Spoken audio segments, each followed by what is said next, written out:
All right, it's a couple minutes after the hour, and so I'm going to start things off. Again, welcome to this second virtual lecture sponsored by the Max Kade Institute for German American Studies at the University of Wisconsin-Madison. I'm very, very pleased to welcome my friend and colleague, Patrick Donmoyer. Patrick is an alumnus of Kutztown University, which is located in Kutztown, Pennsylvania, which is in Berks County, pretty much at the heart of the so-called Dutch country of southeastern Pennsylvania, Pennsylvania Dutch country. From 2011 to 2017, Patrick was the acting director, and now since 2017, he's the non-prefix director, the full director of the Pennsylvania German Cultural Heritage Center. And this center is a folklife museum and research institute that's located physically on the Kutztown campus. Now, during his time at the center, Patrick has established the center's annual publication series, including books that, a book, for example, that relates to the topic that he's talking about this evening. And altogether, since 2012, the series has brought out 9 volumes. Patrick has also curated a number of collaborative cultural exhibitions in the southeastern Pennsylvania region. He's an avid speaker of Pennsylvania Dutch, yay! And he's an advocate for regional folk culture. His work blends language, cultural traditions, and vernacular architecture in his folklife research. And just recently, as in within the last couple of weeks, it was announced by the American Folklore Society, which is the premier professional organization for the study of folklore and folklife in America, that Patrick is the recipient of their Archie Green Award, which, quote, recognizes and honors local cultural leaders and workers outside the society's membership who have made significant contributions to the expressive life of their own communities. And so with that, I will welcome Patrick Donmoyer to start. One last little piece of staging information. Patrick will be speaking for 45 minutes or so, at which point we'll open things up for a discussion. And if you have questions or comments, I invite you to put them into the Q&A at that time. All right. Thank you, Patrick. Thank you so much, Mark, and thanks to everybody at Max Kade for the invitation to speak this evening. I really appreciate how many of you turned out this evening to hear a little bit about the healing traditions of the Pennsylvania Dutch. Health and healing, of course, has been first and foremost in many people's minds these days, especially given the fact that we're in the middle of a pandemic. So I appreciate the opportunity to talk about these things from a folk cultural perspective, looking a little bit at both historical and present day attitudes and the way in which they relate to traditions that have been passed down in the Pennsylvania Dutch community, but also which have spread throughout the United States and are widely practiced throughout North America and other areas, believe it or not, where people have gone from a broader German-speaking diaspora. Now, I want to begin to first state that these traditions are often things that are taking place in the home, especially they're near and dear to the hearts of people, especially where I live in southeastern Pennsylvania. Everybody has a story relating to some of these healing traditions. And so I'll begin with my own story that I heard as a child. And of course, many of these stories get passed down over the generations as a form of oral history in and of themselves, going back many generations. I want to tell a story that I heard from my grandmother. It was my first experience with the healing traditions of the Pennsylvania Dutch. I was talking to my grandmother, it was probably about maybe 7 or 8, and she mentioned to me that her grandfather had powwowed her wort away. And so I asked for some clarification because I, at that point in time, was imagining something that was Native American in origin, perhaps, given the word powwow that she used. Well, she explained that her grandfather, Charles Bellarmine Strappar, took her outside under the light of the full moon. He cut a potato in half, he rubbed the potato onto the wort in her hand while quietly reciting a prayer in Pennsylvania Dutch, which she did not understand because she was the first generation within that part of my family that didn't use the Pennsylvania Dutch language in the home. So she heard him speaking this prayer, then he took the potato and he put it back together and buried it underneath the drain spout. And I asked her, of course, well, did this work? And she said, well, you know, the funny thing was, she said, it made a big impression on me, but sure enough, I forgot about my wart, and within a very short period of time, it was absolutely gone. I looked down and noticed it wasn't there anymore, and she hadn't even noticed the transition take place. So of course I asked her a little bit, so you used this word powwow, what does that mean? And to her, this was referring to the Pennsylvania Dutch traditions of healing by means of these ritual procedures. Those weren't exactly the words that she used, but the way she explained it was really that this was part of a traditional process.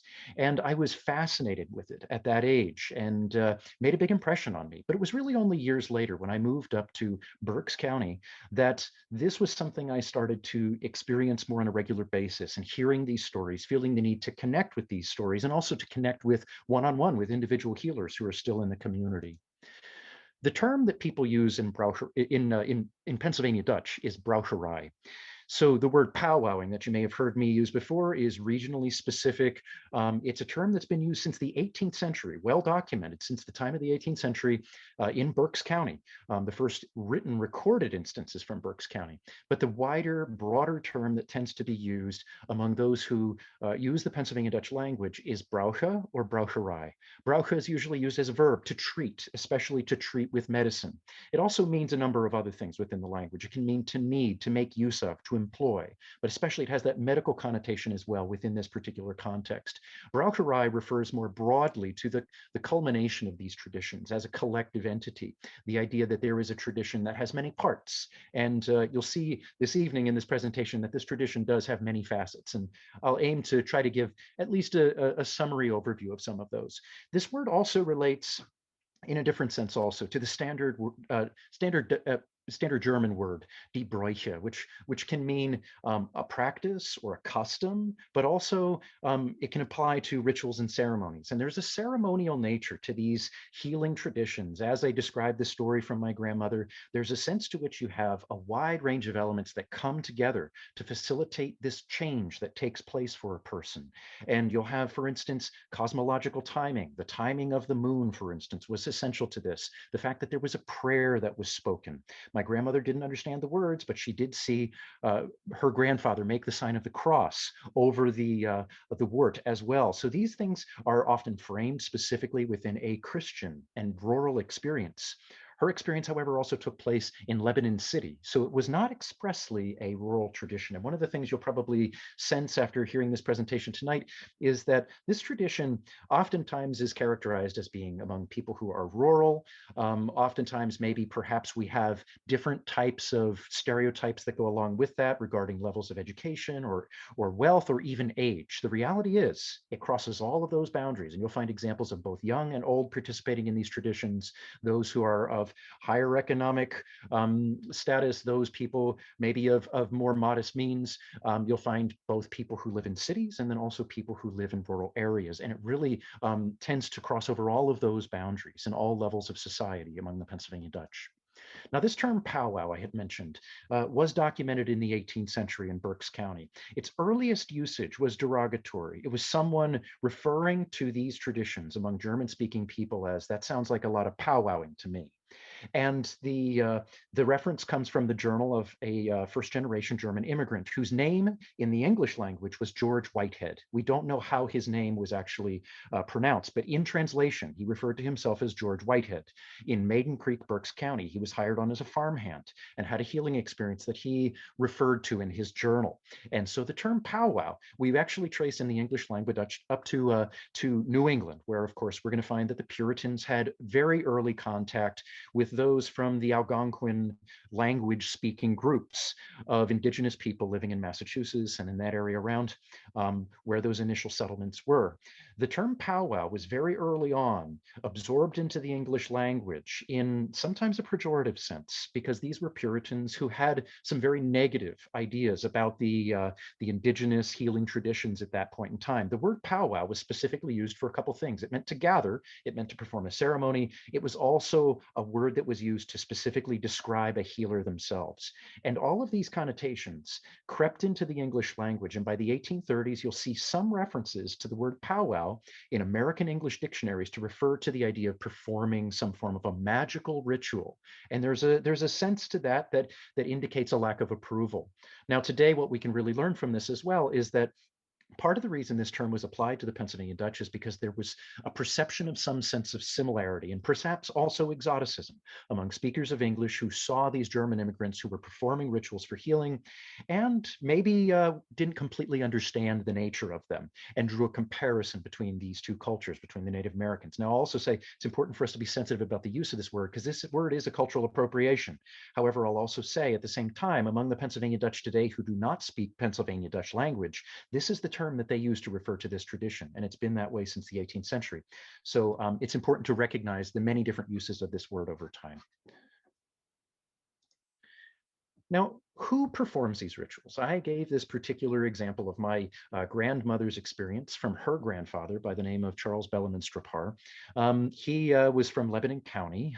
He was a person who did this for family and friends. And what you're typically going to find is that there are those people who work for family, friends, neighbors, have a very limited influence. Sometimes they might know some very basic rituals or maybe some very complicated healing procedures and remedies. But then there's an entirely different class of people who were thought of as professionals.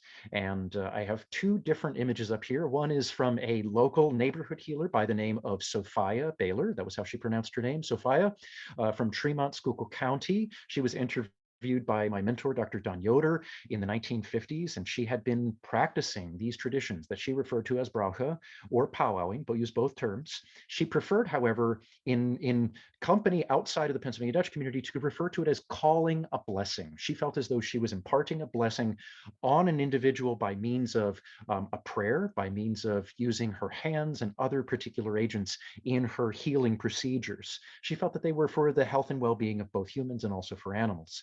Now, the person that you see to her right here was Dennis Rex, and he was a gentleman from Northampton County who had a wide range of clients. People who came from New York State, from as far away as Florida and other places, would drive up to the Pennsylvania countryside below the Blue Mountain where he had his practice, and they would camp out on the long road that led up to his house, sometimes for a week or more, until they would get a chance to see him. So he really had a wide influence. Because of this attraction, he also ran amok of the law. There were some concerns that people had that maybe he was practicing medicine without a license. He was actually taken to trial for this. And the interesting thing was, at that point in time, he was acquitted because the fastest growing religion in the United States at that point in time, this was around 1914, the fastest growing religion was Christian Science, which at that point in time was controversial, but also made use of specific healing procedures that would have been considered both protected under religious freedom, but at the same time maybe were controversial. So he was acquitted. But it's an interesting thing to see the way in which you have both neighborhood and professional healers. The neighborhood ones tend to work for a limited number of people. Professionals tend to oftentimes have much more colorful stories attached to them due to the fact that they served a broader range of clients and oftentimes had a larger than life a persona attached to them as well. Now, one person I want to talk about that was near and dear to me, who was the form of practitioner who would do this occasionally, particularly for children in the neighborhood, was my great-grandmother by the name of Esther Heilman. She used to practice specifically for the children that were arriving on Hill Street in Lebanon. Most of these children would be brought on Sunday afternoons by their parents to see her neighbor by the name of Doc Reppert. And Doc Reppert was a healer. He saw so many people on Sunday afternoons that he would send the children over to my great-grandmother. So they worked in tandem. He was a professional, but she was a neighbor who also could help, especially for a particular illness known as Livergrown. It's considered a culturally bound illness, so to speak, because of the idea that the concepts relating to this illness are within a very particular cultural sphere of influence. Today, we would think about this as being pretty much synonymous with colic, infant colic. So that means children are crying for extended periods of time, for 30 days straight sometimes. It's really pretty intense. And there were many different culturally specific remedies for this. Everyday remedies that people used to practice were to pass a child through the collar of a horse. If you had draft animals at home, everybody had a horse collar. So you pass the child through there. And the belief was you'd pass them 3 times through the horse collar. Eventually it would cure them of colic. We also know that colic goes away on its own. Another common thing people would do is pass a child around a table leg. There were more complicated rituals for very persistent cases, however, of colic. And one that my great-grandmother used was this particular prayer in Pennsylvania Dutch. She would put a little bit of oil on her thumbs and run her thumbs along the ribs of the child and say, Alvaxa, geh weg von meinem Kind sei Rib, just wie der Herr Jesus aus dem Grip gange ist. And she would say this 3 times, and she would make the sign of the cross as well over the back of the child. This says in Pennsylvania Dutch, Livergrown, Livergrown. Go away from the ribs of my child, just as Christ grew up and now got out of the crib. And you see it rhymes, it has a cadence to it, it is almost chanted. This is the type of prayer that often is attached to these types of healing remedies among the Pennsylvania Dutch. There are, in this case, you can see that there's also light touch that's involved, almost a massage. And there's a number of things here that I could point out, but one thing in particular is this concept of liver grown was the belief originally that the liver was attaching itself to the body cavity of the person suffering, of the child, and that by light massage, the belief was you were going to be causing it to unbind itself. And avvaxa means to grow to in Pennsylvania Dutch. It's used both to address the illness, but also as a verb. So this is an interesting thing that you can see these types of things passed down within families. And my great-grandmother was one of those examples of a person who learned this on a casual basis and used this for family and friends. One of the individuals, of course, that she worked with was Doc Reppert. I believe she may have also learned from Doc Reppert, but I'm not sure. Typically, this is taught by word of mouth and memorized. So these healing rituals are not something that are typically learned from books.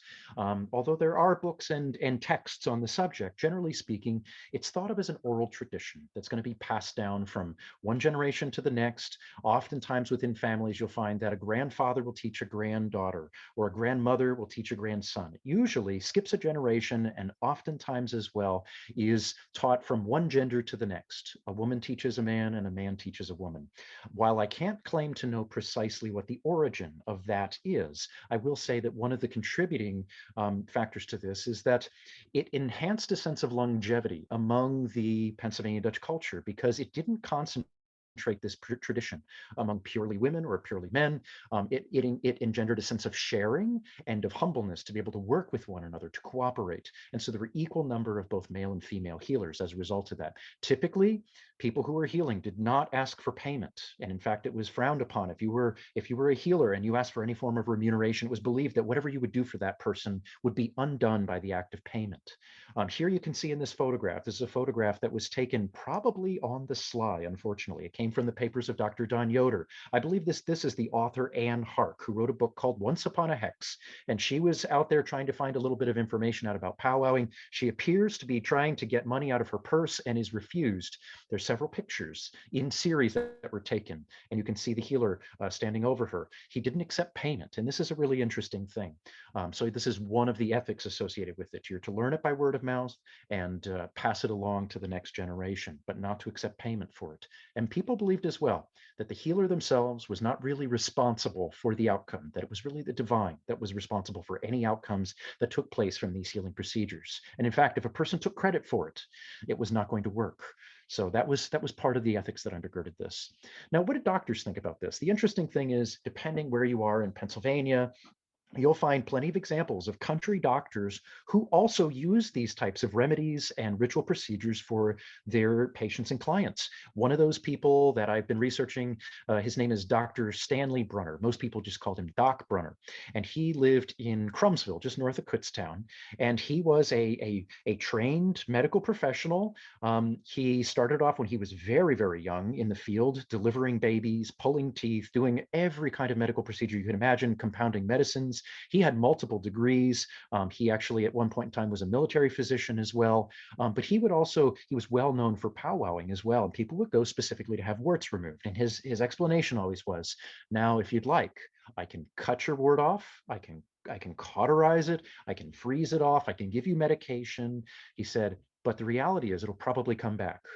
He said, if you let me powwow, it'll probably go away for good. And that was generally the perspective of many of his patients, that he was incredibly effective at this. And it's a fascinating thing that you can see doctors who didn't have an issue.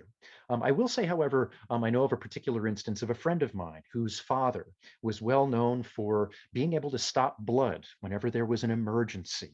And there's a story where he and his father worked at a restaurant, a hotel, and they were there on Mother's Day. And it was a big crowded day. And one of the serving girls cut her hand on a glass while bussing tables. Well, his father took her aside, and he spoke some words specifically from the 16th chapter, the 6th verse from the book of Ezekiel out of the Bible. And it goes, "When I passed by thee and saw thee polluted in thine own blood, I said unto thee, when thou wast in thy blood, live. Yea, when thou wast in thy blood, live." And you're to make the sign of the cross each time that you say blood, and to insert the baptismal name of the person while you are reciting this. Well, they called the doctor. Folks had called the doctor to see if somebody could come and stitch up this girl because she had been cut really badly. By the time the doctor arrived, and he wasn't too happy because it was Mother's Day and he had been visiting his mother and took his time out to come and see this girl. By the time he got there, the bleeding had stopped and he heard people murmuring about what had happened. And he went right up to my friend's father and said, "Ik weet wat du gedaan,"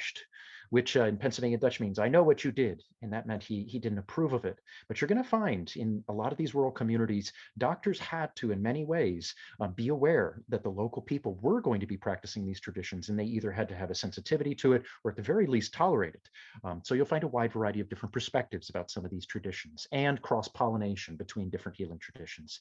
The funny thing is, when you're talking about the cross-pollination, both historically and presently, you're going to find that oftentimes people who are will use whatever means are most effective. And so historically, you'll find that many people who would practice these traditions were also at the same time competent herbal healers who were going to be gathering herbs many times on very auspicious days. They used to gather your herbs on Ascension Day, and those were good for healing. And there are a wide variety that have many very specific uses. And I could go into a very detailed description of how herbs are used, but I'm going to focus more on the traditional elements today aside from that. But I will say, for instance, you're going to find that people generously interwove these types of things. You'll find, for instance, that people would take plantain root and they would dig it up. They would put it in a little bit of a bundle of linen, wrap it up, and tie it around a person's neck to remove fever, and then bury it in the dung heap in the barnyard. And the belief was that was going to remove the illness. You'll find that herbs, very specific herbs, get used in ritualized circumstances within this particular system of medicine. So there's a cross-pollination. And in some cases, you can find that the herbs are, of course, delivering their healing properties at the same time that the rituals are also part of the experience that the person is having. No matter what, I'm going to refer to this as a form of culturally specific form of care. So there's many components to it, but the experience of receiving this kind of care is one of the things that makes it so near and dear to people's hearts. And that's why it also, of course, was effective, that you'll find that there were a wide variety of different traditions that were blended together. Some healers would also use patent medicines obtained from apothecaries, and this is very common historically.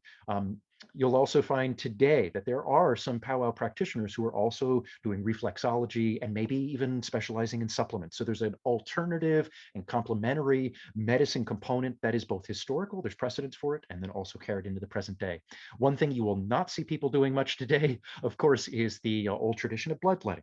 This was very common. And in fact, it's believed to be what killed George Washington. He was very ill. And of course, they took several pints of blood from him. So that's not going to help a person who's really ailing. But in the past, the belief was that small amounts of blood let at very specific times were going to have a healing effect. And this is an ancient system. And you'll find this practiced by both doctors, medically trained doctors in the 18th and 19th century, but also barbers and lay practitioners as well. This also was generously interwoven with academic medicine. At the very bottom here, I have an image of a doctor's ledger from the Ole Valley from the 1830s in Berks County. And here's a highly trained doctor who kept a detailed ledger. Right there within it, you're going to find examples of healing inscriptions that he was documenting that people were using specifically within his community. Now, one of the things I want to mention in the present day, I mentioned this concept of complementary and alternative medicine. We have to remember that these healing traditions are almost always existing, not in a vacuum, but interwoven with other facets of healing. And today, the folks that I know who are specifically using these traditions, whether they're calling it bracha or powwowing, or in some cases they're using other terms for it, like perhaps reflexology, oftentimes they're gaining patients or clients who are using this to complement conventional medicine. So many people today, it's not that they're going to a folk practitioner instead of a doctor. They might be going to both simultaneously. One advantage of this system is that it usually doesn't interfere one way or the other with any form of conventional medical treatment. And it's not invasive, can be performed remotely. If people have particular concerns about going to a doctor, because maybe they'll have to take their clothes off, that's a concern that some people have depending on what portion of the culture you're in. The idea was that a powwower could see you without asking you to one dress? You'll also find that, and that's a historical attitude as well.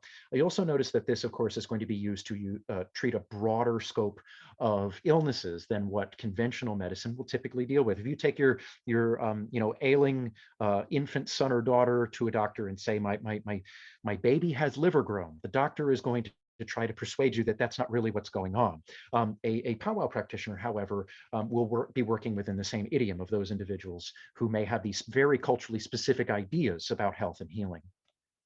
Now, one of the things I want to mention is that typically today, if you were to go to see a powwow practitioner, oftentimes you're asked to be seated in a chair.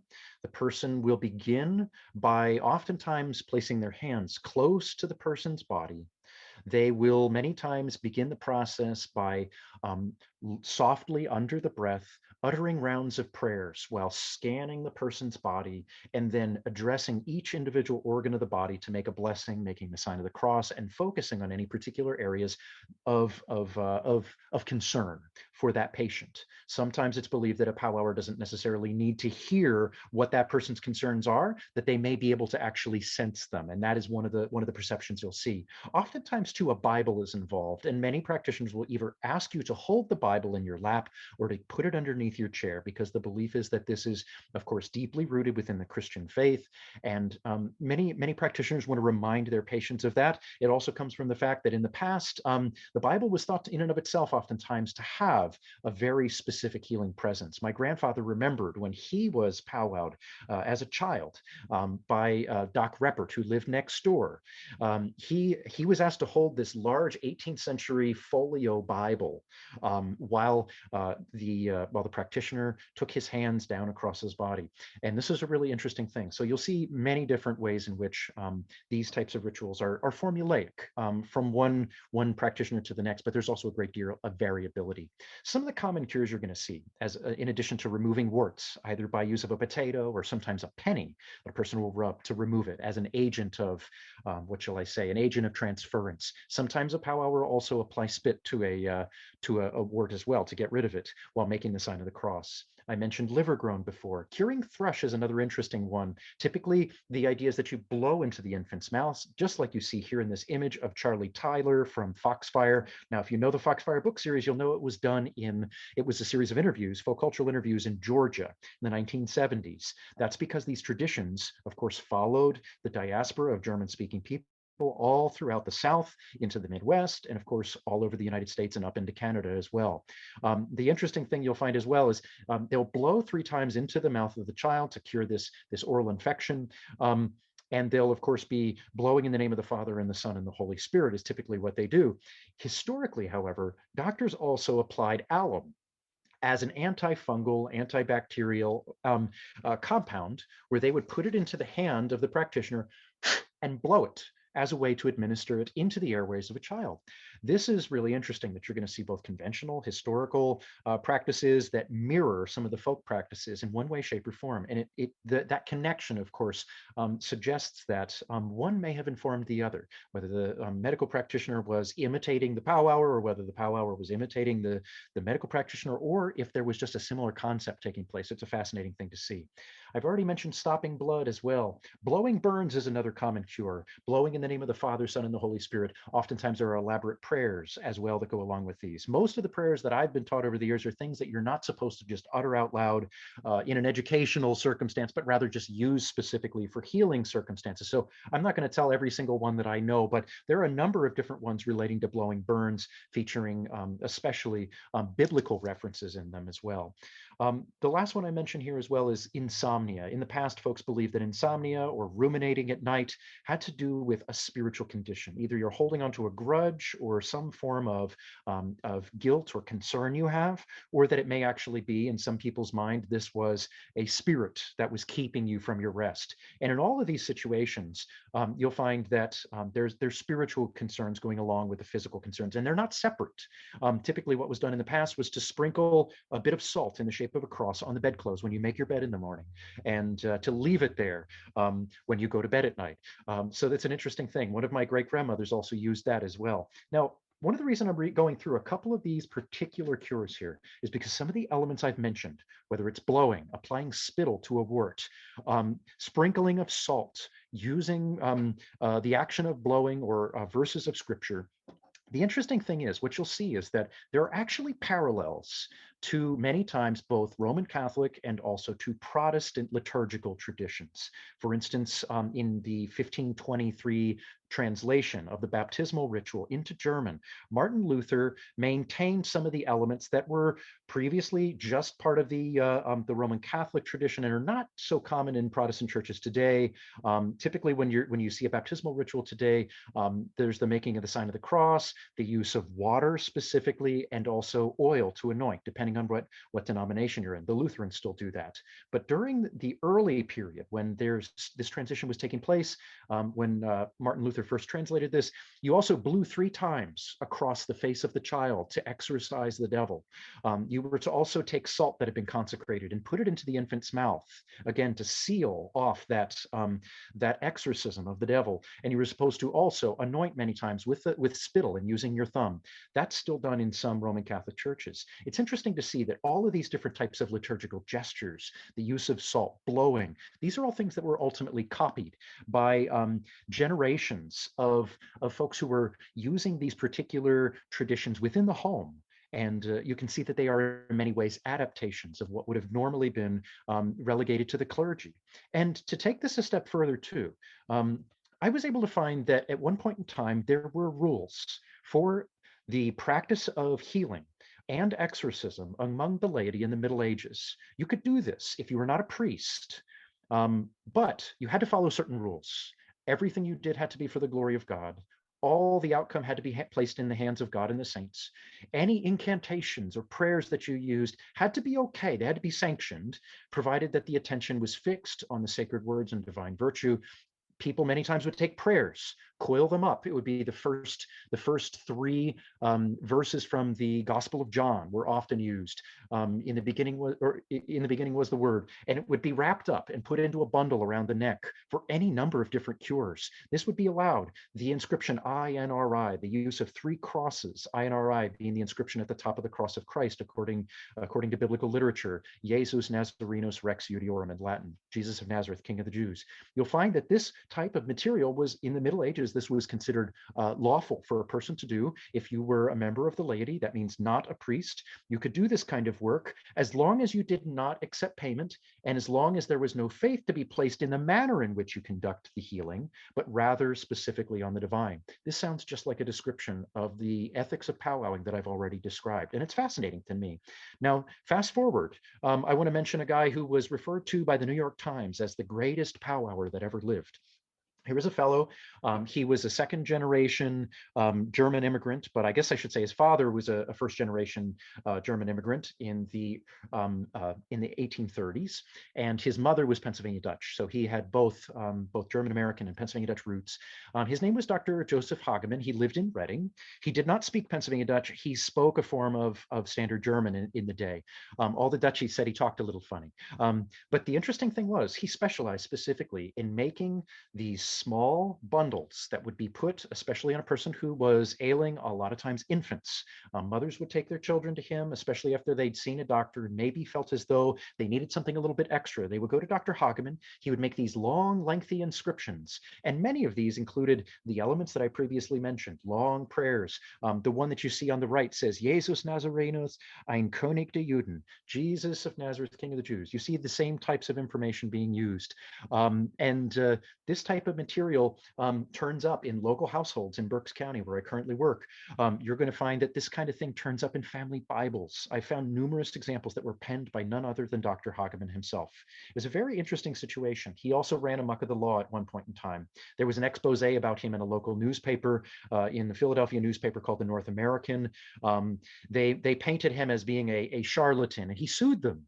And he lost the lawsuit because it was determined that he had misrepresented his medical training. In the trial, they suggested that he was a medical doctor, but really he was a folk practitioner. It's a really fascinating thing, all kinds of material about him from around 1903 to 1905 in local papers. Local people came out to his defense and said, he healed my child when no one else could do anything. And it's a fascinating thing to see the relationships that these practitioners have with their community.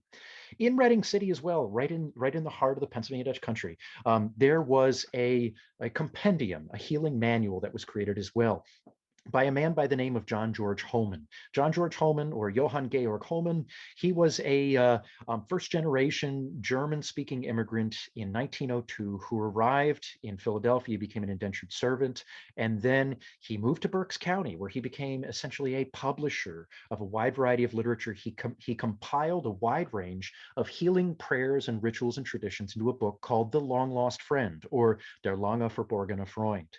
And the interesting thing is this book has never been out of print since it first appeared in 1820. It was very successful, but not for Holman during his day for a number of reasons. One, people kind of frowned on some of the creation of these books. They were not held in wide regard. If you were a healer, the belief was you should learn it from the oral tradition. You should learn it from another living practitioner. You'll find books like this that were used for reference, but you'll find a lot of the copies of this in local households. Old families in the area have them. They're perfectly crisp, and people kept them on the shelf because the belief was simply possessing the book was going to protect your house from storms and fires. And it says so right on the frontispiece you'll see here. It says, whoever carries this with them will be free from all of their enemies, invisible or visible, and it will free them from fire and a wide variety of other things. So it's a fascinating thing. They won't drown. It says that they'll be free from any form of what's the word, false witness in court, all kinds of things. It specifically says that if you just have this book, that it'll do all those things for you. And this book had a mixed reputation. Some people got it just to as an extra piece of insurance, so to speak, for their family and their household. So it's a fascinating thing. It was very, very popular and continues to be in print today as one of the most widely circulated manuals on the subject. What were Holman's sources? In addition to the oral tradition, he also probably got manuscript sources. He mentions the sources of some of the areas that he got this material from, other practitioners. So he was writing down some things that were also written down by others. So generally speaking, there was a little bit of a, what shall I say, a taboo about writing some of these things down. Some groups, some individuals even would go as far as to say, if you write them down, they won't work for you anymore. There's a lot of different concerns that people have about keeping these in an oral format. However, here's an example of one that I was able to obtain locally. From 1775, it was written by a guy by the name of Georg Menik. He fought in the American Revolution. He was a first-generation immigrant. He was from Alsace, and here's his tombstone as well. He created a little compendium called Arzneibuchlein for Menschen und Vieh, belonging to Georg Menik. And it's a fascinating thing. One of the examples that I want to point out here, he carried this. The belief was that he carried this with him when he went to war, because he left to serve in the Revolution in 1775, and it was folded into 3 pieces. So it's likely that he tucked this into like a coat pocket or something. And a number of the things that are included in this book are blessings specifically against any form of violence. So this may have been penned with the express purpose of keeping him safe when he was in war. So here's a specific one. It says literally for das Verblenden, literally to blind one's enemies, for invisibility in times of war, as I would describe it, because it specifically says that any enemies are to be blinded so that they shall not see the person. And it calls upon Our Dear Lady, and it calls upon God, and you're supposed to pray 15 Our Fathers and 5 creeds 3 times. That's a lot of recitation. Hopefully this isn't needed in an emergency situation. But I love this, the imagery he's used here. The heavens are my hat, the earth are my shoes, placing the individual within a cosmic arrangement where divine forces are believed to be able to overcome any obstacle. This is really a testament of the faith of local people and the belief that these traditions were going to be a way that they could not only maintain their health, protect their health, restore their health in times of need, but call upon the divine for assistance. One particular collection you'll also find of some of these rituals that were somewhat standardized. There was a collection that came from, it's believed to have been published somewhere either in Schuylkill or Northumberland County, Pennsylvania. It was called Soli Deo Gloria. And the belief was, of course, that this was made specifically for the glory of God. It was being offered at a very low price, the author claims in his introduction, because there was a patron who wanted to make sure this could get distributed to as many people as possible. Almost all of the individual procedures in here come directly out of the Gospel of Mark and a wide variety of other religious sources, and make use of the miracles of Christ in the prayers and rhyming chants that are used specifically specifically for healing. So one of them that you're going to see in this is that over and over they refer to Christ as the great physician, and they talk about the way in which Christ specifically, here's a translation of one of them. Christ hath made the lame to walk, the dead to rise. And so in this case, they're using this specifically to heal a sprain, asking for divine forces to intercede on behalf of the person who's suffering in the name of the Holy Trinity. These are all deeply rooted in Scripture. The previous slide also said from the heights to the depth, because many of the prayers in this, they ask the illness to depart. They speak to the illness as though it is a spirit. And part of the reason I showed this image as well from a Pennsylvania Dutch immigrant family Bible, it shows Christ healing a person both with words, his mouth is open, he is making hand gestures, and a spirit is departing the epileptic in this particular situation. This is a classic story. So what you're going to find is there is this notion that Christ was the prototype for these healers in Pennsylvania. You'll find that many of these different examples from this particular book, Soli Deo Gloria, Glory to God Alone in Latin. You'll find many of these also get copied many times, and you find slips of paper in local family Bibles that you're going to find are part of this collection. And one of that I really appreciate is it's to cure a snake bite. And it says, "Und Gott hat alles erschaffen, was im Himmel und auf Erden ist, alles war gut. Nicht als allein die Schlange hat Gott verflucht. Verflucht sollst du bleiben, schlagen, geschwolst, ich stelle dich, Gift und Schmerz, ich date dich, zieh an dein Gift, zieh an dein Gift, zieh an dein Gift. Amen." And it says, "And God created everything in heaven and earth, and it was good, everything except the snake, which he cursed." And it rhymes up until that point. There's a cadence to it. It's poetic. And then it specifically says, swelling, I stop thee. Poison and pain, I destroy thee, or I stop thee. And then it goes on to command the snake to withdraw your poison, withdraw your poison, withdraw your poison. Sometimes these types of prayers also get truncated. Later on, you'll find the exact same prayer, but instead of saying zieh an dein Gift, which means to withdraw your poison, to pull it back, literally, you'll find people truncating it by saying zing, zing, zing. And it sounds like magic words, but the reality is people are actually using the oral tradition, writing it down, hearing it, mishearing it over many generations. And you see that the way in these prayers change shape over time. It's like whisper down the lane. Another one that I find that's so fascinating, another poetic element, makes use of cosmological symbolism. Das Feuer ist ein Element, wo alles das Wasser und Wind nicht brannt. So streich ich dich mit meiner Hand und sag Gott date diese Brand. Gott date ihn doch zu meiner Ehre, mach ihn so dort wie Sand am Meer. It says, fire is an element with burneth not water and wind, thus I pass over thee with my hand and ask God to destroy this burn. Destroy it, though to my honor make it as dead as the sand by the sea. In many cases, these are considered to be comparisons between cosmological forces, comparisons with the passing away of the illness, just as though it is a part of a natural process, as the sand by the sea. And these types of prayers, whether you refer to them as prayers or incantations or charms, people have many different words for them, but these are held in high reverence and high esteem. Folks believe that these, of course, are words that are to only be used in very specific circumstances. I never have a problem sharing the ones that I find tucked away. This was tucked away in an old book, and it's fascinating to see where they turn up. So if you ever find old writings in German within your family, save them, show them to a person who can translate them, because there are all kinds of fun things that turn up. Now, what does the church think of this? And this is a really fascinating thing. There was a minister by the name of Georg Menik. He was a circuit writer. He served about 9 congregations and established many in Schuylkill County. He baptized 4,631 people, and it says so right on his tombstone. It says how many times he preached, how many times he served the Eucharist, and how many people he confirmed. And that's my abbreviation down there at the bottom.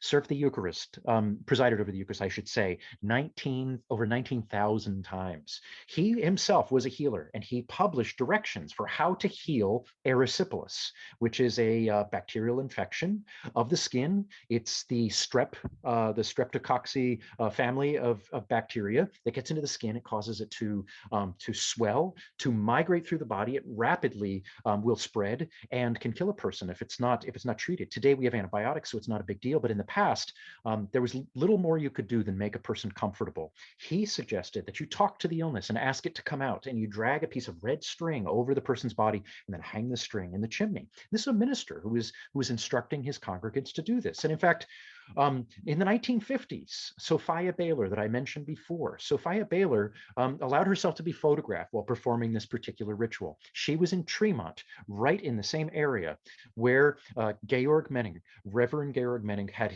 one of his congregations. So it's a fascinating thing to see how these traditions continued. Georg Menik was there from the early 19th century up throughout the middle of the 20th century. People were doing the very same thing within these communities. And it's a fascinating thing. Now, of course, she's using this string as an object of ritual transference, and you find a lot of circumstances where this is the case. People use an onion or a potato to remove warts. A dish rag sometimes gets used. You want to cure a grudge that you have with someone. You steal a dish rag from them, and some people will take that dish rag and either burn it, or you'll take it and put 3 holes in the lintel of the door and you'll plug them up. This was an old ritual as well. Some people use a bacon rind as well to get rid of a wart. Many different things were used as objects of transference, just like that string was used to ritually remove the infection of erysipelas. Now, some people will say, must I believe in order for this to work? And the one thing I'll say is, while there may, of course, be the sense that our beliefs may, in one way, shape, or form, affect the efficacy of a particular tradition's use within a certain community, I will never doubt that. I also say that it's a really fascinating thing that this tradition is used often, very, very often, for both children and animals. Children don't often necessarily hold complex theological or medical beliefs. So what they know is that someone is caring for them. And the fact that that care is taking place may affect a healing outcome. I'm not going to, in any way, shape, or form, dismiss or explain away these rituals, because the perception among many people is that they are very, very effective, depending on who you talk to and what their experience was with them. But I want to make sure it's clear that I'm not saying this is just a placebo, because in fact, this is quite different than that. It's a much more complex relationship. It's a relationship between the practitioner and the person that they are working with for healing, a relationship between the individual and the community. Also, animals. This was a practice that animals also, very widely, farmers would have their draft animals healed using these very specific traditions. Cure Sweeney by taking a stone and rubbing it on the affected limb. Sweeney is an atrophy of a limb, especially for a workhorse. This can make it so that they won't be able to work for extended periods of time, which is a real problem for farmers who relied on horses generations ago. You would rub that stone on the affected area, and then toss it over the barn, or you would put it back in the barnyard in inverse of how you found it. These were all rituals that were used. And animals, of course, don't hold complex theological beliefs either. So when we think about the way in which these traditions were used, we have to remember that people, A, thought that they were effective, and also applied them in circumstances where belief would not necessarily always be the deciding factor in how those traditions were either employed or how those traditions were believed to work. So it's a fascinating thing. Now, I do also want to mention as well, one of the things that healers were often asked to intervene on behalf of is a person who may believe that they were the subject of either a curse or a grudge or some form of witchcraft. And this is something you will find in the Pennsylvania Dutch country, that there's this perception that so-and-so cursed me. So-and-so, for instance, stole a dish rag from me, and now I've been sick ever since. Or this person came over and they borrowed something from me, and now I'm sick, and I think that they cursed me. So it was the job of the powwower to be able to understand what was going on. And it's a fascinating thing. You'll find that some powwowers did this in a variety of different ways, where they would perform a healing ritual. Now, one way I found an 18th century example of where a person would make a cookie that looks like the person who was suspected of it, and you would call their name, and it literally says in the manuscript, you'll call their name, George or Molly, and you'll shoot at it with a dime that you've loaded into a gun, a silver dime. Now, that kind of sounds in and of itself like unethical cursing to me. So it's not something that would have been widely done by most healers. However, this particular procedure was documented one way or the other. Typically, what you'll find is instead people would take prayers. They would write them on pieces of paper, fold them up in complex ways, and hide them above windows and doorways of their home.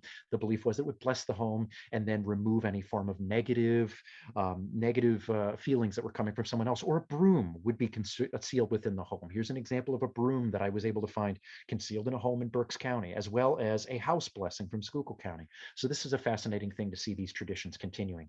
I also want to mention, a lot of people come to me because they know I also study local barns, and they ask me, well, are the barn signs, are the stars on the barns, or the hex signs, are they really hex signs? And I have to remind them that local people just call them stana, which means stars, that they were not thought in any way, shape, or form to be part of these healing traditions. What they did, however, in the barn, if there was a problem, if they felt as though the cattle were maybe sick or not thriving, they would write out blessings, just like Dr. Hageman from Reading I mentioned. You would find that he also would produce barn blessings. He would write them out longhand, they'd fold them up, put them inside of the barn. Here are two local examples, one found by Dr. Alfred Shoemaker, that was meant to last from 1827 to 1830. And it invokes the 12 heavenly signs, the Father, Son, and the Holy Spirit, and also the 7 planets and all of the both cosmological and divine forces. The other one also says, help success, come to my barn and stock, horse and cows in English, but astrological figures are used. So many times you'll find these are quite diverse in terms of how they're produced. I want to mention also as well that there were incidents that made these traditions more popular in the public eye. Just at the same time that many people were looking to the Pennsylvania Dutch country and curious about the barn signs, calling them hex signs, at the same time that word hex was very common in local newspapers, even made it into national and international newspapers because there was a murder that took place in York County. A man who at one point in time was a healer, who later was hospitalized because he was considered to be disturbed and also potentially violent. He went to a mental health facility and actually broke out, and he went and he killed someone. The person that he killed was a person who had been a powwower who had healed him as a child. And this opened up the whole tradition to scrutiny. People in the York County area were terribly ashamed of what they were doing. They got really quiet about it because really what you had was an instance where you clearly had a person who was atypical, was not your normal situation for powwowing, committing an act of violence against another person. It was tragic, but it casts some very negative light, and you'll find articles about the York Hex murders in the Philadelphia Inquirer, like the one I have here. You found it in the New York Times and a wide variety of other circumstances as well. I want to wrap up, though, by saying that for most people today in the Pennsylvania Dutch hearth area of southeastern Pennsylvania, they remember these healing traditions as being part of the family's connection to the culture. These stories and telling of these stories have become part of the culture itself, even when these traditions may not be still actively practiced in certain areas and among certain families. They remember these traditions, and telling the stories has become part of the tradition itself.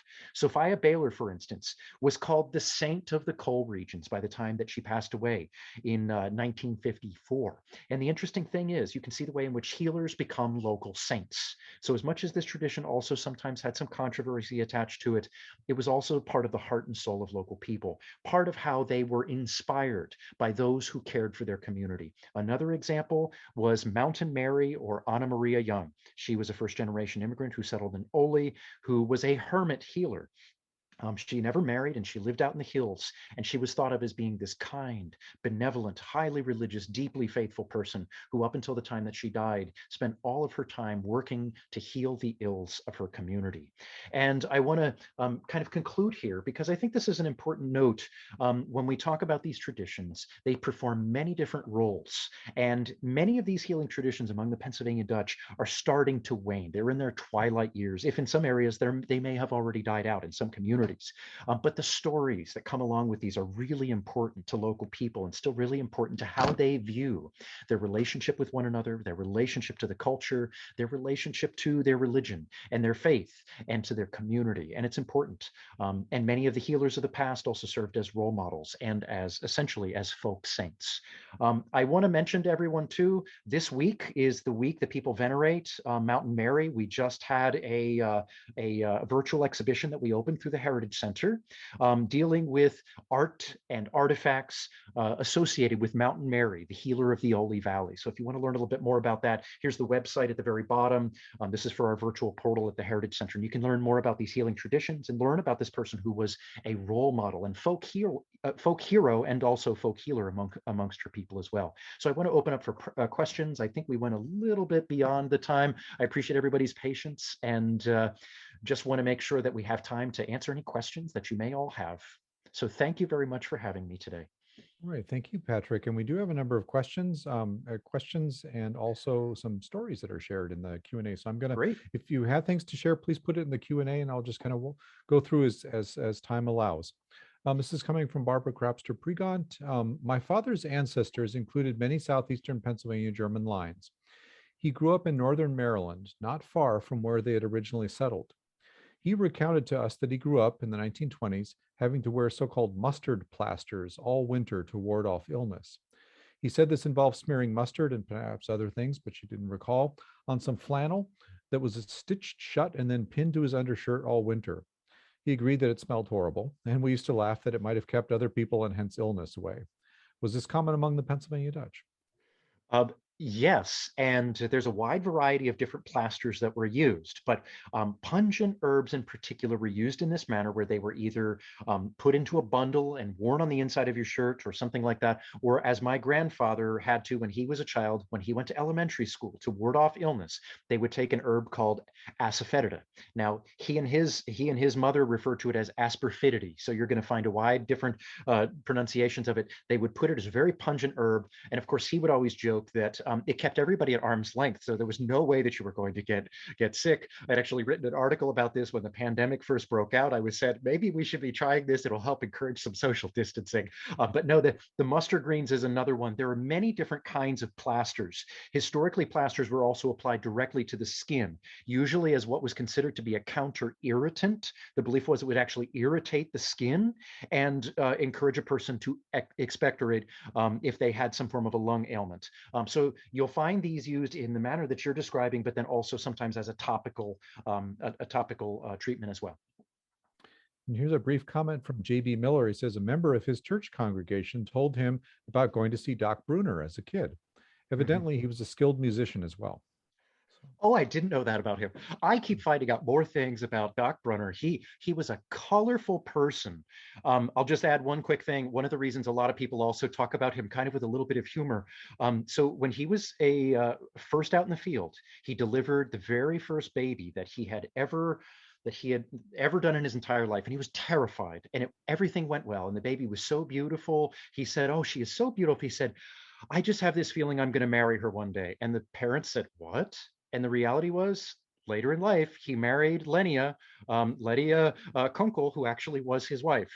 Now, whether or not that's hearsay, I mean, people say that that was actually the truth. So he was an interesting fellow, and he was, I think, maybe about 18 years older than his wife. So interesting story about him. wow. So this is coming from Cy Kryline. He says he grew up in southern Indiana, and there was the custom to stick a needle into the wart to get rid of it. As a child, his father did use this method.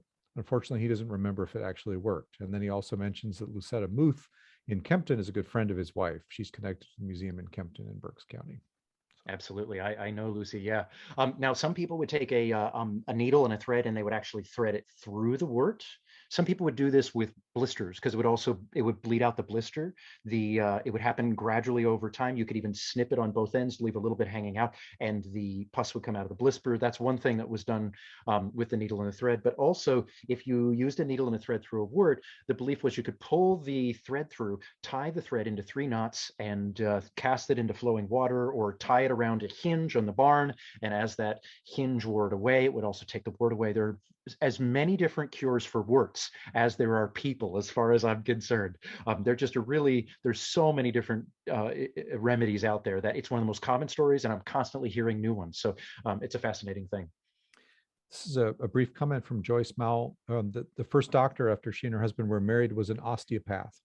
He used manipulation for many problems and would say a prayer prior to manipulating in what she now believes was Pennsylvania Dutch. And so she was wondering if he was maybe also, in addition to being an osteopath, also a powwower.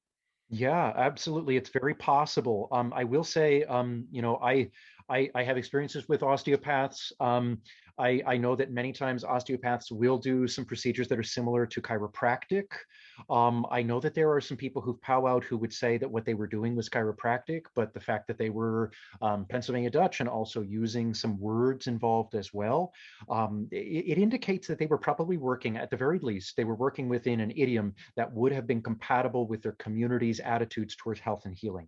And I will always go back to the idea that when we're talking talking about these healing traditions, we're really talking about culturally specific forms of care. And care and healing are hand in hand. I will also say too that cure is a little bit different than the act of healing in certain respects as a very specific outcome. Healing can also be in care in the sense that care is more open in terms of its outcome. So you're going to find a wide variety of different ways that people blended these traditions with various other forms of care as well. This is a comment from Tim Welty, who's a pharmacist, and he has deep roots in southeastern PA, and he found this very interesting. He vaguely remembers his grandparents doing some of these practices. Many of these practices had different objects associated with prayers and healing touch. Even today, Germany has the largest compendium of alternative, complementary, and herbal medicines. Have you investigated the connections between these practices, especially the objects used in the practices, to the German compendium of alternative medicines? And maybe I would also add like homeopathy.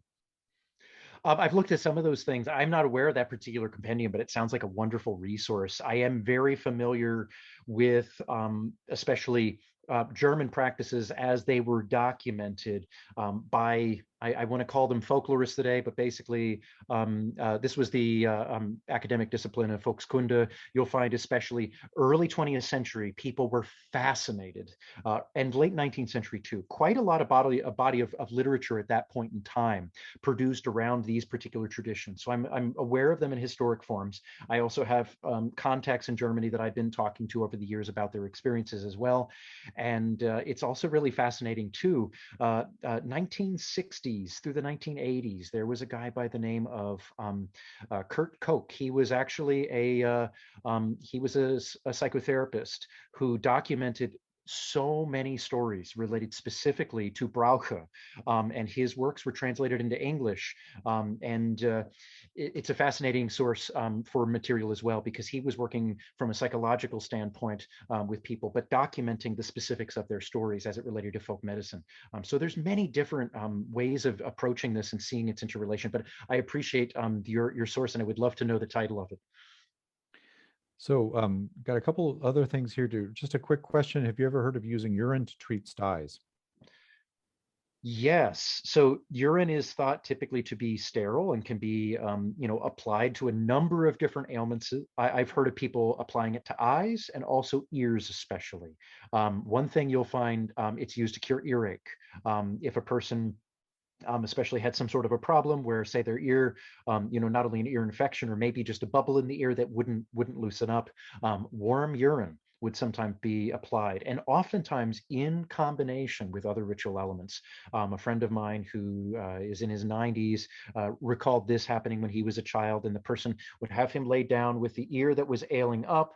The urine would be poured in while the healer would also be stroking the side of his face. Now, styes also, a lot of times, in addition to using urine, they would also use some sort of a round object. And of course, there's this like doctrine of signatures connection there, where objects that are used for healing or plants that are used for healing have some correspondence to the actual part of the body that's being healed. So wedding rings are very common, and dinner plates are very common applied to the sty.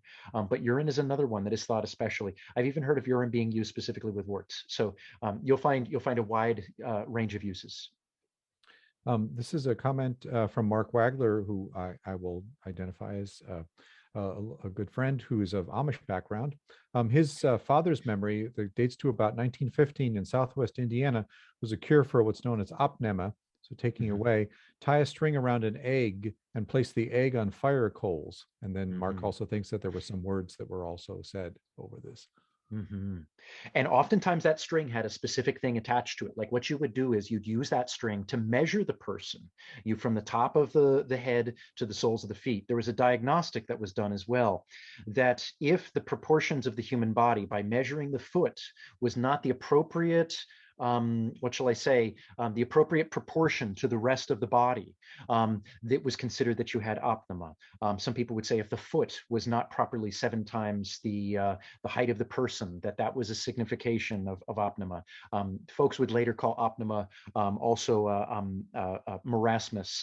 They would call it a waning that would be taking place. My grandfather was healed for this specifically. So that string was often used as a diagnostic and also to take the illness off before it was wrapped around the egg and placed in the coals.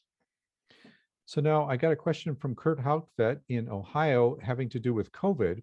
And I want to kind of bundle this together with an interesting story that Bev Steely, I'm not sure, Lars Alier, I'm probably not pronouncing your name, but Bev, sorry. Anyway, so I'm going to read Bev's story here. I am the great granddaughter of Angelina Krause, or Krause, who was a powwow doctor in Montgomery County, Pennsylvania, near the Ridge Road, Route 563. She conducted her practice just a mile or two west of Tylersport, PA.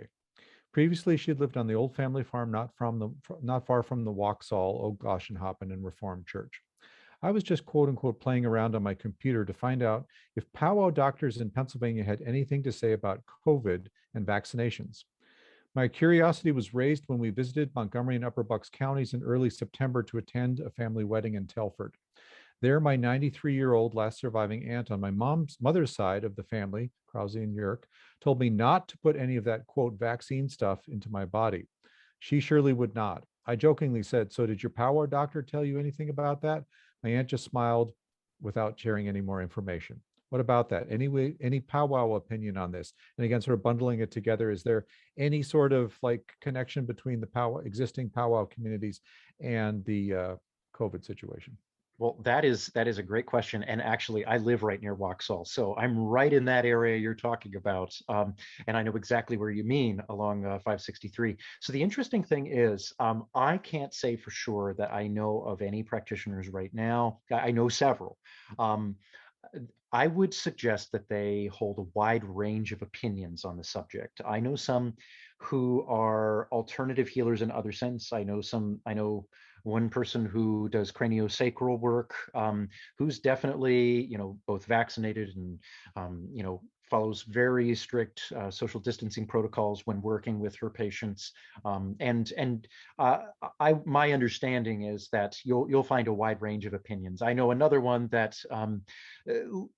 I've gotten the impression is not in favor of things like vaccination and stuff like that. But some of these people also, depending on the circumstances, my gathering is that this may have more to do with a broader range of cultural, even maybe political or personal attitudes that they may have, not necessarily representing the tradition as a whole.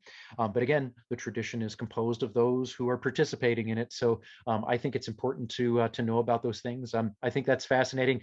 Oftentimes, my experience is that if you question a person about their folk medical beliefs or their attitudes towards health and healing and bring up powwowing, especially the way that you did with this story, well, what did your powwower think about that? Some people get very tight-lipped right away about it. So her silence may not have necessarily indicated that she had a particular experience with a powwower, either past or present, who may have had something to say about it, but rather that she wasn't going there in that conversation. And some people have very strict levels of discretion about talking about this, especially depending on the company and everything else. So I'm not sure if that applies to your specific situation. I think that's a great question, and I really appreciate all the wonderful questions and stories that people have shared tonight. This latter one is fascinating to me. If you hear anything else about perceptions about COVID, I have not heard much in terms of specific treatments, although I will admit I do know of one individual who was powwowed for COVID, but it was not a COVID-specific ritual. It was a broader ritual that was typically used across a wide range of illnesses. But that particular practitioner did not have any particular advice one way or the other about vaccination or anything like that. But I do know of at least one. Actually, you know what? I know of 3 different people who were powwowed for COVID, all of whom were done remotely. So that is one thing I will say is interesting. I didn't mention that much. Sophia Baylor, I mentioned earlier, she used to powwow over the phone. You would call her up, and her pastor would even recommend her to people. He would say, well, maybe you could call Mrs. Baylor, especially if whatever concerns they had were beyond his ability to be of assistance to them. So this is a historical thing. So the people I know who are often powwowing today many times are geographically removed from people who are interested in the tradition and interested in a healing session, and so oftentimes remotely will take place where a person will connect via phone or something like that, and then turn off the electronic devices, ask the person to sit in a particular direction facing east, typically get comfortable in a chair, and then the healing ritual will take remotely. And it's a fascinating thing to see the way in which we're doing so many things remotely right now, listening to lectures remotely, and healing rituals have been performed remotely for a very long time. So it's a fascinating thing. So thank you all so much for these questions. questions. I appreciate it. It's been a pleasure to hear from all of you and your experiences as well. Yeah, we have just a few minutes left, and we have more Okay, sure. questions than Yeah. I'm able to get to, but there's one Okay. short question. Hopefully, this may be a longish answer, but it's from Nancy Purchase. My German grandmother made drawing salve, made a salve, either created a salve, I think, which cleared up infections. Question Mhm. recipe. So I'm assuming that there are multiple different salves available for addressing infections, right? There are, and there's one powwower I know specifically, and he identifies himself that way as a powwower, but he specifically specializes in fats and fat cures. That's what he calls them. He'll use the word salve, but he'll refer specifically to, he uses rabbit fat specifically for certain types of wounds. He's used skunk fat, bear fat, dog fat, all these different things. I don't ask him where he gets this stuff, but in the past it was mostly roadkill. So he found a way to ethically harvest these materials for medicinal purposes. He would take the animals home. He was a trapper and a furrier at one point in time, so he would often be dealing with animals to begin with. He was very he was a hunter. But when it came time for getting some of these different types of fats, he had specific animals. Goose fat was used. In his day, you would mix it with turpentine, and you would apply it right to the breastbone of the person, and it was supposed to be just like Vicks vapor rub. So every specific purpose has a specific fat going along with it. I've heard of rabbit fat being used specifically as a drawing ornament, a drawing ointment, but I've also heard of goose fat being used that way. So sometimes it's the fat, sometimes it's the herbs that go along with it. If you're interested, there are recipes out there. And I know some people who are still making drawing ointments as well, who do not have a connection to the Pennsylvania Dutch culture, but are making these as part of their herbal practice. Just a comment from Peggy Haas, who I'm guessing is in Wisconsin. A fellow nurse worked as a traveling ICU nurse in Eau Claire during the peak of the COVID epidemic. We're getting back to COVID. She told me that even when our Amish patients were very, very ill, they would not accept that they had COVID. They would admit, yes, that they were sick, but this wasn't this epidemic disease, sort of COVID Oh, wow. denial. Yeah. There's some of that in many sectors of society, and it's fascinating. We talk about illness as being part of a culture's way of being able to interpret their experience. So you have this experience, you have these symptoms, and you may find within a larger group or a small group that there are specific attitudes that go along with that, and oftentimes perceptions of health and healing and a person's relationship to their illness can be very, very complex. So you're going to find a wide variety of attitudes for sure. We have just time for one more question. Oh boy, these are all really coming in, but although people are putting in some nice comments of words of gratitude too. This is coming from Frank Trombler in Philly. How were there connections between homeopathy, the homeopathy establishment, say Hahnemann, for example, in Philly, and powwowing? So I have heard of people historically who would claim to be homeopathic doctors who were, what they were really doing was powwowing and maybe some herbs on the side. Some of those herbs may have been applied according to homeopathic principles. There are also some varying attitudes about homeopathy. I know some people who've used the term homeopathy without really knowing a whole lot about what it actually is and what those principles were. Allentown had one of the earliest homeopathic educational medical schools. So you're going to find that homeopathy had very specific principles, as you probably are aware.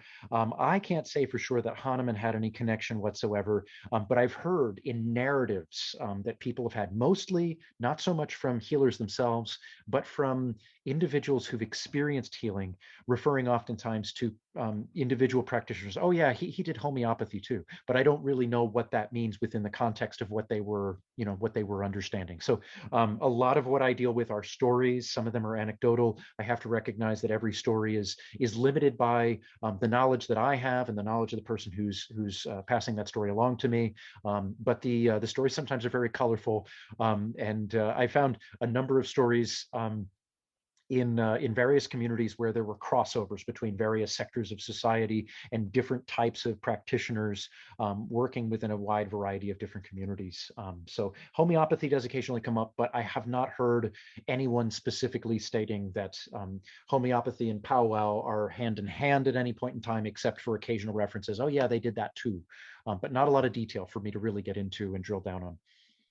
All right. Well, again, thank you so much, Patrick, for joining us this evening for a fantastic presentation, and to everybody for attending. We're really, really grateful that you were able to join us, and look forward to seeing you at hopefully other Maxcata Institute virtual lectures. Absolutely. Well, thank you so much for Thank you, having me this Patrick. evening. It's been a Yeah. pleasure being here, and thanks to everybody who came out.